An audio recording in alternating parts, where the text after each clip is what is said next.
Oi, gente, esse é a parte 2 do feminismo. Como o tema é muito importante, a gente resolveu dividir em duas partes. E se você chegou aqui agora e ainda não escutou a primeira parte, volta lá um pouquinho nos nossos episódios e você vai ver a primeira parte e outros episódios da gente também.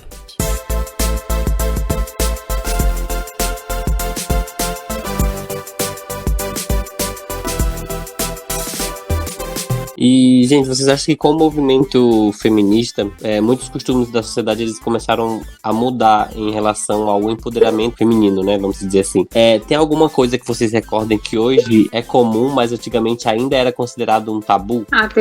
Tem, Gerson. Tem algumas coisas, como por exemplo, eu vou falar por mim mesmo. Na minha adolescência, apesar que eu só tenho 15 anos, nossa, eu não poderia andar com uma roupa curta. Se eu andasse com uma roupa curta, eu seria taxada de todas as coisas que você pensar e imaginar. Eu não poderia. Gente, eu sempre fui apaixonada por batom, mas eu não poderia usar batom vermelho, porque se eu usasse batom vermelho, eu poderia ser confundida com algumas profissionais. Então, são coisas assim que, gente, não faz muito tempo, mas ainda existem certos tipos de coisa que é totalmente fora do padrão. E tem muitos pais, muitos avós que ainda utilizam disso. Porque eu já presenciei algumas cenas que eu falo, gente, pelo amor de Deus, nós estamos no pleno século XXI. Mas mesmo assim ainda acontece. Pegando o exemplo da Maria, eu vou falar uma situação que acontece muito comigo. No meu caso, né, eu moro sozinha. Eu fui casada, me separei, e aí desde então eu moro sozinha. E ainda assim, né, quando eu falo pras pessoas, tem algumas pessoas, né, algumas mulheres mais velhas, homens mais velhos, ou homens até da minha idade mesmo, falam, mas por que você mora sozinha? Tipo, qual é o mistério de uma mulher morar sozinha? Consigo fazer tudo, se quebra alguma coisa dentro de casa, eu tenho chave de fenda, eu conserto, tenho martelo, eu prego as coisas na parede, eu faço comida, sabe, é uma vida normal. Então as pessoas acham que a mulher não consegue virar sozinha de um modo, né, ainda tem essa ideia de que a mulher ou precisa estar na casa dos pais, ou ela precisa estar casada, porque se não for uma coisa ou outra, ela tá, sei lá, perdida no mundo. E até ouvi de uma pessoa da minha família, uma pessoa mais velha da minha família, tipo, mas por que você não casa de novo? Eu falei, mas sabe, qual é a necessidade? Eu tô muito bem do jeito que eu tô, né? Não sabe, não vai fazer nenhuma diferença uma outra pessoa morando comigo ou não, porque eu consigo me virar tranquilamente sozinha. E as pessoas ainda têm essa mentalidade de que depois da transição com o cabelo natural, e depois acho que uns 3 anos e meio eu raspei, né? Quando eu raspei, eu saí de um black muito grande pra nada, né? Eu passei a zero quase. E aí, tanto na família como nos locais, ainda tem esse tabu que eu deixei de ser feminina, né? Tem essa questão de ser feminina, a mulher tem que saber andar de salto, a mulher tem que cozinhar, ela tem que saber fazer as coisas dela. E não porque ela precisa se virar, mas porque quando ela for mais velha, ela vai casar, ela precisa ajudar o marido em casa, precisa ser uma boa dona de casa, a mulher precisa ser uma boa mãe. Mas eles não colocam essa pressão de você ser uma boa profissional. Você já conseguiu seu carro? Como é que tá a casa? É uma pressão ainda que é muito diferente, né? De quando você tem um filho homem ou de quando você tem um irmão. E eu senti essa diferença muito grande e eu não esperava, mas eu recebi bastante preconceito, assim, da minha família, assim, por conta do meu estilo, de falarem que eu era muito masculina, que eu tava parecendo andrógena, ou também começaram a questionar a minha sexualidade. E é muito louco, é só o meu estilo, é só o meu cabelo, mas olha a força que um estilo carrega. E eu adorei o exemplo do batom vermelho, que é símbolo de vulgaridade, né, de sexualidade. Você não pode ver uma menina de 15 anos usar um batom vermelho. Já pensou? Que loucura? Que vulgaridade? Sexualizando uma criança. Não pode. E aí, é assim, sabe? É umas coisas assim, é muito louca. E é só um batom, né? É só uma cor. E já não tem essa pressão, né? No outro lado. Mas acho que com as meninas, com as jovens, ainda tem. Ainda essa questão do salto, eu acho impressionante, né? Ainda tem. Se você for numa entrevista de emprego, acho que tem essa pressão. Eu acho que por isso que o feminismo preza tanto pela essa questão da liberdade, da gente ser o que é e respeitar a singularidade de cada um, sabe? Cada um é um, apesar de a gente ser um coletivo, mas tem as suas características. Eu acho que é triste quando tem essa pressão, assim, dessa feminilidade. E o que é, né, essa feminilidade? E é engraçado, porque quem construiu a feminilidade feminilidade, né? Tipo, sabe, esse aspecto feminino das mulheres é a visão masculina, né?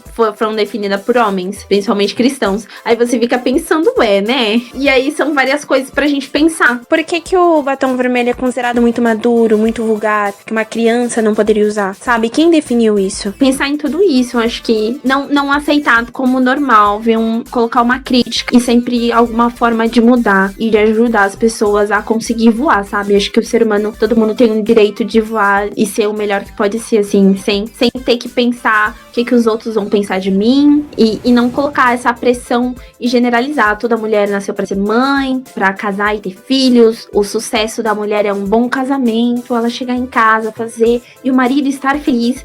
Ninguém pergunta se ela está feliz, o que ela quer fazer, os sonhos dessa mulher. E a gente não pode mais deixar continuar assim. Acho que é meio que isso. Eu lembrei de uma série, né? Mas aí a gente vai falar isso no final. Nós sabemos que além do machismo, que é quando o homem se coloca em posição superior à mulher, também tem o feminismo, que é quando a mulher se acha superior ao homem. Vocês acreditam que o feminismo ele pode ser confundido com o feminismo? Eu acredito que sim, Dani. Até mesmo por falta de conhecimento no assunto, as pessoas podem acabar confundindo. Então, é a mesma coisa como nós estávamos falando. A mulher no feminismo, o intuito dela é ter voz ativa. E muitas vezes a pessoa ter uma voz ativa, ela pode ser interpretada de uma forma incorreta. Então, pode acontecer sim.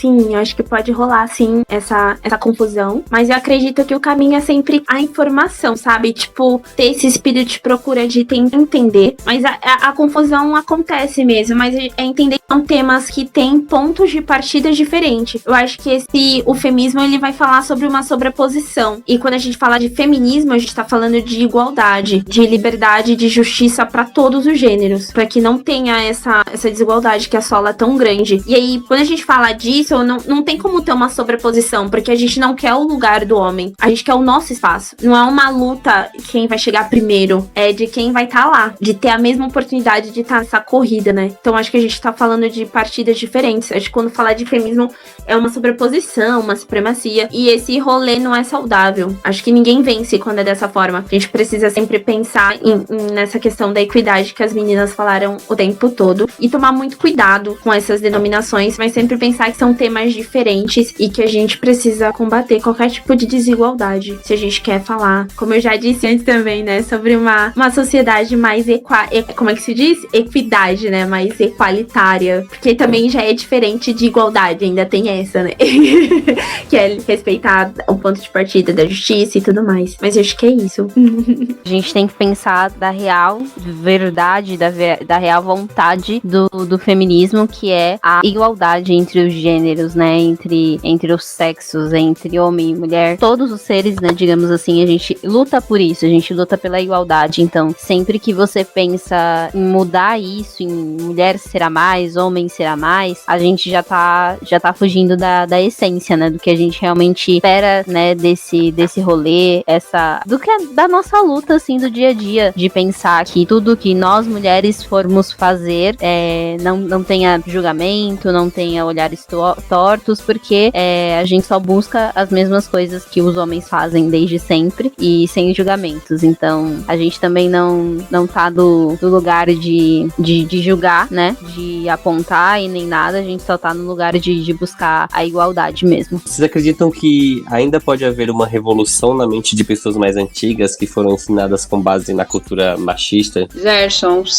eu, Maria, acredito que não. Que se até mesmo quando algo, tipo, acontece alguma coisa e na visão dos mais antigos, eles entendem que aquilo ali é errado, automaticamente ou você já toma um sermão, ou você é praticamente, eu já vi casos, tipo, de pais, filhos pararem de se falar por causa disso. Eu acredito que não, porque se houvesse essa possibilidade, eu acredito que hoje a sociedade não estaria do jeito que está hoje. Mais que a gente esteja num momento não, né? Mais que a gente já tenha passado de gerações e gerações, muita coisa tenha mudado, mas ainda muita gente parou no tempo. Eu acredito que não. Pode até acontecer de uma, duas pessoas, porque às vezes eu vejo, por exemplo, algum tipo de reportagem, eu vejo uma senhorinha, tipo, de 80, 90 anos, se reunindo com os netos, falando de todo tipo de assunto, dando risada, se divertindo com coisas que na época dela não poderia fazer. Então, é um caso ou outro, mas eu acredito que nem todo mundo consiga não, né? Nem todo mundo tem essa abertura pra ver e entender que as coisas mudaram e que pra poder realmente mudar a mentalidade. Eu acho que é igual ganhar na loteria, 1 em 1 milhão. Eu considero que é muito o nosso papel, né? Tanto poder mostrar, né, a real do feminismo, tanto para outras mulheres, né? Sendo elas mais velhas, mais novas, principalmente, né? Então, sim, tem que partir muito da gente sentar, conversar, conseguir debater. Eu fui criada pela minha avó, né? Então eu tenho várias coisas ainda que eu tô desconstruindo de ideias machistas. Quando eu sento pra conversar com ela, eu sempre busco tentar mostrar as coisas. Então, quando a gente fala sobre sexualidade, quando a gente fala sobre aborto, quando a gente fala sobre que jeito a mulher tem ou não que se vestir, do jeito que ela tem ou não que se portar, sobre né, perante a sociedade, sendo ela solteira, sendo ela casada, sento e debato isso com a minha avó de 87 anos, que nasceu no interior de Minas Gerais e foi criada assim na base do extremo machismo, mas eu ainda sempre converso com ela da mesma forma que eu converso com a minha sobrinha de 8 anos, porque eu acho que esse é o meu papel, principalmente porque eu ainda estou me desconstruindo de muitas coisas que meio quase que, né, a gente já nasce com essas ideias implantadas na nossa mente. Então, me desconstruo muito e sempre que eu sento pra conversar, né, com essas duas gerações totalmente opostas da minha família, que são mulheres extremamente importantes, que é a que me criou e a que eu, né, ouso dizer que ajudo a criar, eu debato da mesma forma, porque se a gente tá aqui, é por isso, é pelo feminismo, sabe? Se a gente pode falar, se a gente pode trabalhar, se a gente pode correr atrás dos nossos sonhos, ainda tem muita coisa pra ser feita, né, mas o que a gente já tem foi através do feminismo. A gente não pode, de maneira alguma, ofuscar toda a luta, e ela tá aí, a gente ainda tem muito o que fazer. Ai, eu acho uma pergunta um pouco complicada, mas eu achei muito lindo ouvir as meninas falarem essa questão do amor, né, da família. E é muito louco porque quando a gente fala de reconstrução, e acho que tem que ser sempre de dentro pra fora, então a gente precisa tentar mudar sempre de nós, né, do nosso ser humano, do nosso aspecto, e da nossa família daqui, de dentro da nossa família, do seio da família mesmo, pra sociedade. Eu acredito que dá pra mudar sim, mas tudo depende da vontade de cada ser humano, dessa busca. E assim, porque eu sou filha de militar, eu não cresci num ambiente desconstruído, eu precisei me desconstruir, é um processo contínuo, acho que é isso que as pessoas precisam entender. A gente precisa trabalhar e aprender juntos, todo dia, são novos aprendizados, a diferença é que alguns estão dispostos a olhar pra fora da sua realidade, a mudar, e algumas realidades é mais fácil, outras é muito mais difícil, mas é muito importante, acho que a gente ter fé nisso, e acho que é como as meninas falaram, acho que o amor é o caminho.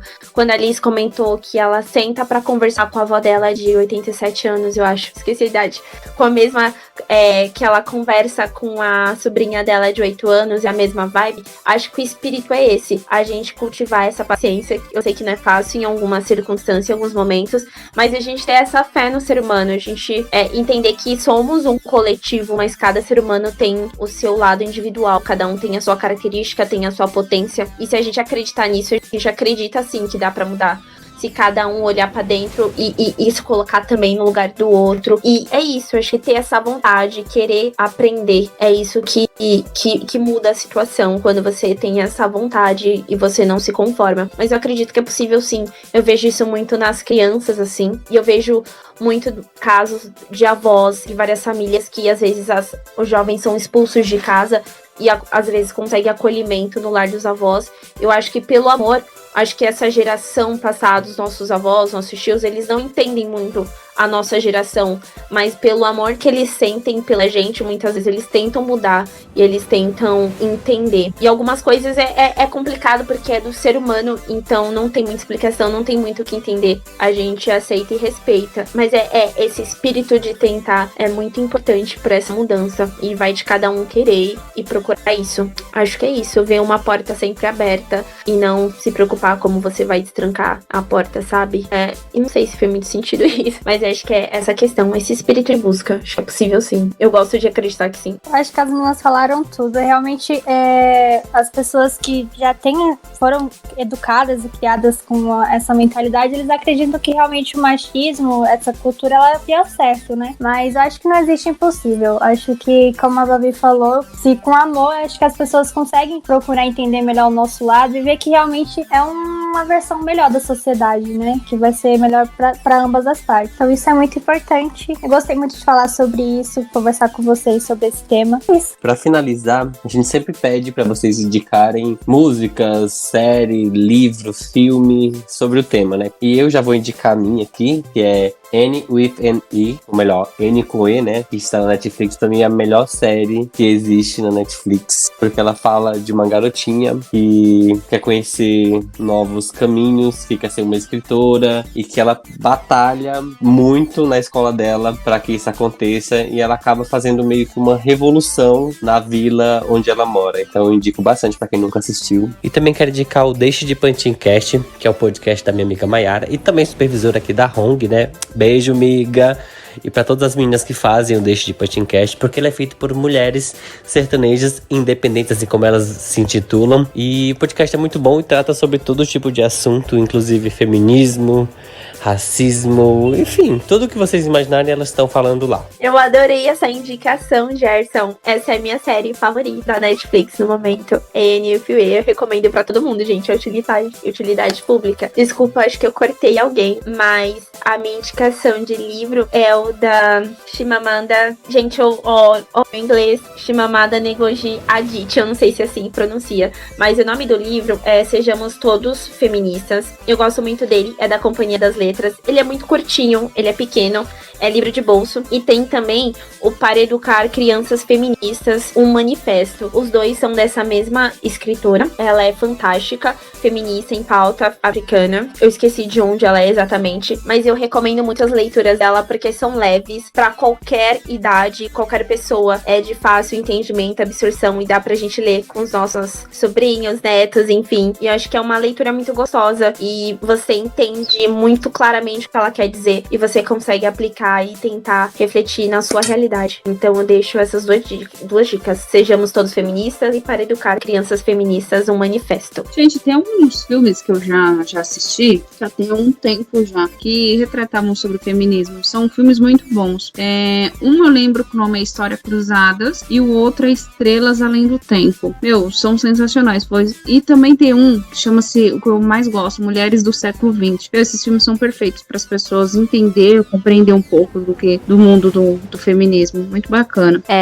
Gente, eu vou indicar uma música e uma série. A música é da Ana Biasi, que é Não Sou Amélia. Uma música muito boa, a letra é, sensacional. A primeira vez que eu ouvi essa música fez muito sentido. E uma série também que, assim, ela não é totalmente dedicada ao feminismo, mas a gente entende que todas as lutas de todas as mulheres, elas se baseiam no feminismo, porque se uma mulher tá lutando, né, é por conta dessa luta global que estende sobre todas nós. E a série é A Vida e a História da Madame C.J. Walker. É uma série, assim, sensacional, que fala sobre várias coisas, vários aspectos, e quando uma mulher vence, todas nós vencemos também. É isso.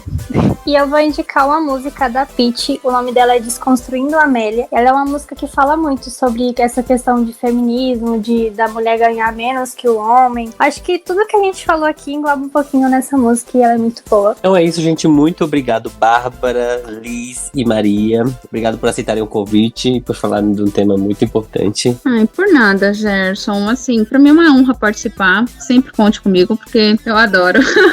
Eu também fiquei muito feliz com o convite. Aprendi muito com vocês. É muito bom rever. Tava com saudades. Muito obrigada pela oportunidade e de aprender aqui com vocês. Espero que várias pessoas consigam ouvir e conseguir levantar aí uma reflexão super saudável e positiva pra gente. É isso.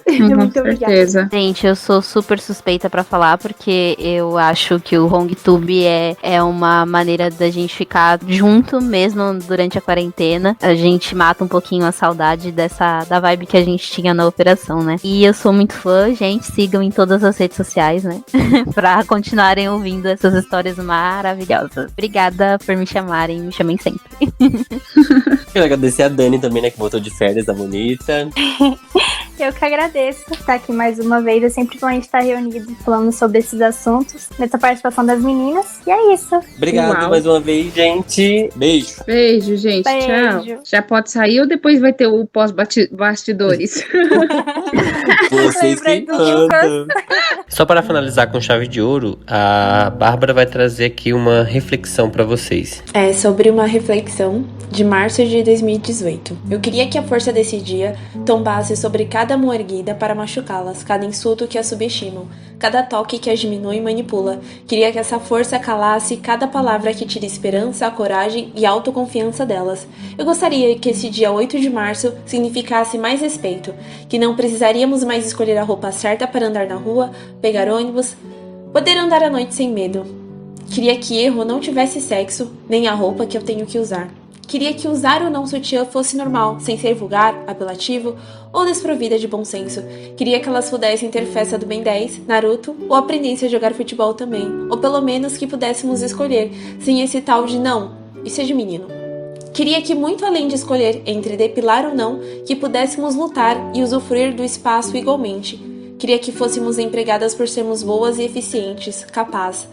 Mas nunca porque seduziu o chefe ou a saia mais curta conquistou o entrevistador ou porque a vaga foi ocupada por um homem. Porque homens são mais objetivos e focados e mulheres são muito emotivas. Porque é natural do homem isso e aquilo. Queria que esse dia significasse que iriam parar de generalizar homens. São assim, mulheres são assim. Sendo que traição, covardia e egoísmo são coisas humanas. É personalidade, criação, o que você quiser. Mas não é porque eu vim com uma vagina e ele com um pinto. Acredito que a diferença vem de dentro para fora e não precisa ser ruim, desvantagem. Nós não precisamos entender. Aceitar e respeitar já é o suficiente. E quase metade do caminho. A outra metade é com diálogo, empatia e ação. Queria que não orassem para elas terem filhos ou bom marido. Eu queria que não orassem para elas terem filhos ou um bom marido, mas para que sejam felizes, com ou sem eles. Queria que não impusessem padrão de felicidade. Na verdade, eu queria que pudéssemos ser críticas ao padrão em si. Eu queria que ninguém mais sofresse por ter nascido mulher. E, acima de tudo, queria que nenhuma mulher quisesse deixar de ser o que é, porque a fizeram ter medo de ser quem é. Eu queria que fôssemos mais humanos, que aceitássemos que somos falhos, que estamos em construção. Essa é a parte mais legal. Ninguém é perfeito, seja homem ou mulher. Eu queria que a força desse dia abraçasse cada uma delas. Eu queria, em meio a tantos querer, fazer alguma coisa por elas.